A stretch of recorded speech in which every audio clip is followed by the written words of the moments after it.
warahmatullahi wabarakatuh. Jirra jirtu ummata kashtii akkam nagaa keessanii ani jira alhamdulillah. Hadda kana gaafan taa'ee yaadu waan mana dhibee tokko waan sammuu koo keessatti baay'ee gaafinatti ta'e tokko dubbachuu fedhas dhufe ganamaan jechuudha. Innis maal seetanii waa'ee dhuma ummata keenya dhugaa rabbi keessattuu jechuudha. Nuti warri biyya arabaa jiru. Maalum qoy ajandaa nuti keessan guyyaa guyyaatti waa'ee dhuma nama tokkorraa dubbachuudha moo waa'ee mataa keessanii jireenya mataa keessanii hojii keessanitti karoora baaftus. Waa tokko miidiyaa irratti yoo argitani isan sagantaa baastu.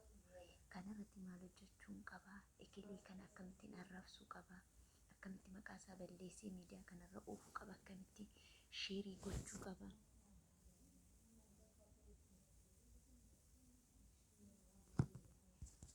Jettanii jechuudha. Nu kan biyyaa baanee fi yaada mataa keenyaa karoora mataa keenyaa qabna. Waan biyyaa baaneef karoora biyyaa baaneef galmaan keenya biyyatti deebi'uudha malee ajandaa nama tokko mata duree godhannee guyyaa guyyaadhaan irratti dubbachuuf miti.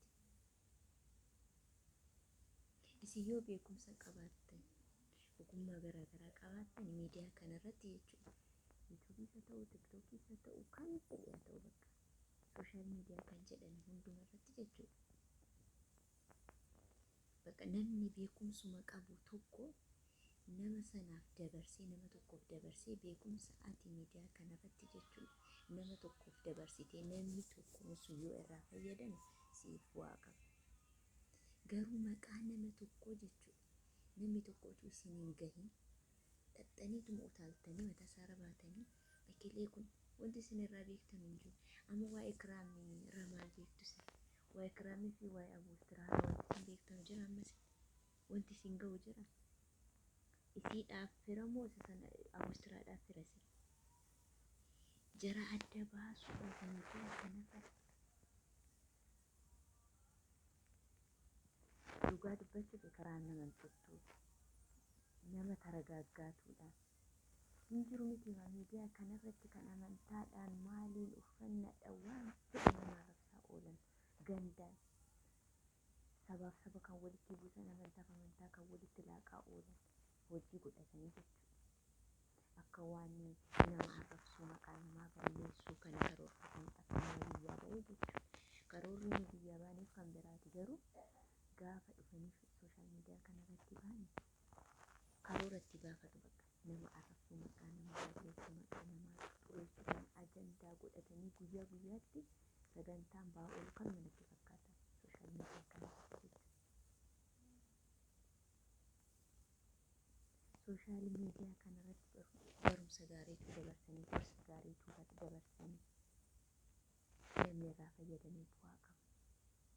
Malee waa'ee jireenya nama tokko amma isin waa'ee Ikiraamii fi waa'ee Abuustiraa isin jaallattee itti heerumte inni jaallatee fuudhe isin maal hin ga'e? Amma immoo jara adda baasuudhaaf isin firdi beetii kan jara adda baasuudhaaf wanti godhamin hin jiru miidiyaa kanarra. Adda nu baasaa kana na goote Ikiraam akkas na goote Abuustiraa naasee jira. Jari jaalalaa wajjin jiraataa jiran adda hin baane jarri adda ba'ullee jedhan sulumaayyuu. Gaafa wal fuudhan waan jarri waan inni dubbate dhageessanii jirtanii isa maaliif balleessan sammuu keessan keessa? Yommuu jara adda bahanii wanti isin argattan jira asii wanti isin argattan hin jiru.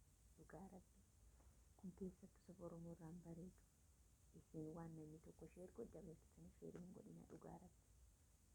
Maaliif maqaa nama tokko xureessuu maqaa nama tokko balleessuu waa'ee nama tokko ajandaa godhatanii irratti jira wanti ajandaa godhatanii irratti dubbatan baay'ee jira. Uummata Wallaggaatiif sagalee ta'a jedhee warri miidiyaa gurguddaa qabu dabarsuu danda'a.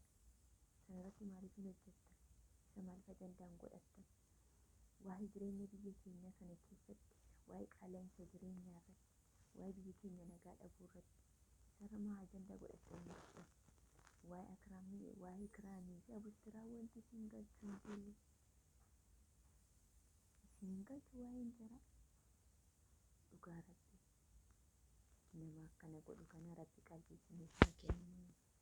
Rabbi sammuu itti yaaddanu sammuu karoora gaafa biyyaa baatanii dhuftanu sana karoorfattanii dhuftan namatti deebi'ee sana yaadu karoora biyyaa ba'ee yaadu sana rabbi sina godhu rabbi qalbii isiniif haa kennu.